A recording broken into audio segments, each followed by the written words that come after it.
Hello, my name is Melita Keywood and I'm a Senior Research Scientist at CSIRO, and in my role I carry out some science, but I also manage a team of about 30 people in the group I lead.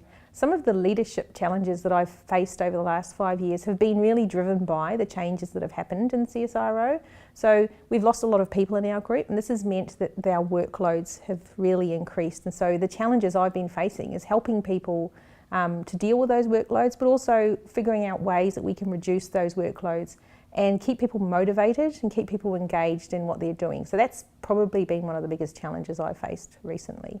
So the sorts of things I've learned at Liberated Leaders that have helped me step up to these challenges have included being a lot more thoughtful about how people are behaving and responding, and trying to understand why they're behaving like that. And the things I've learned in Liberated Leaders around people's core concerns have really contributed to that. So now I'm much more likely to try and have a conversation to understand what's motivating somebody, and also not immediately write them off as just being lazy or stupid or whatever, but really trying to understand what's going on so that I can be a bit more helpful rather than just, blaming and that sort of thing.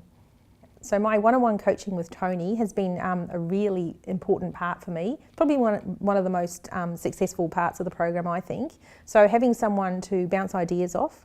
I've had a few conversations with Tony where I've talked about some issues that I'm facing, and he's really helped to understand, the core part of the issue, what helped me express what my concerns are about the issue, and then suggested some ways I can, resolve the issue. But probably one of the most other important things these conversations have shown me are where I've been limiting myself. So where I've been saying, I really can't do that, I don't have I haven't written enough papers to do that, or whatever reason, I can't do that, I'm not going to be able to get the travel support to do that. Whereas, he's made me question, why have I made those decisions already? And so it's made me think a bit bigger about what I'm doing with my career, with, with the group, plans for the group. And so that's been a really great part of the experience. So the things that are emerging for me as possibilities for myself include not limiting myself to preconceived ideas about what I'm capable of. So opening up, areas where I think I might be able to lead into the future.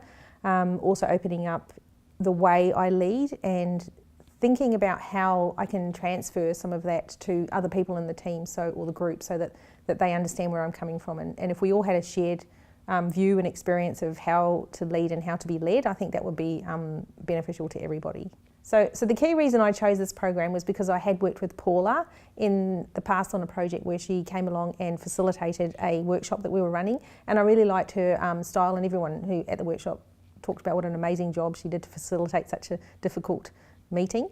But I really liked her inclusiveness and the way she made everyone feel safe, and I had been warned off of other leadership programs where you just got made to feel really terrible. So I didn't want to have to experience anything like that. So one of the reasons I chose this program was because I knew Paula, and I think that the main success of it is the way Paula and Tony have led the program, and how, they put so much of themselves into it, and it really shows. So at the end of the program, probably the main thing that's different for me now as a leader than at the start of the program is a greater awareness about people's motivations, and understanding ways to assess or determine what their motivations are, and then thinking about how that can help to produce a solution that's going to be better for everybody. So I think that's probably the main difference between how I lead now compared to how I led in the past. And then of course all of the experiences and the tools and the ideas around how to approach certain things has also been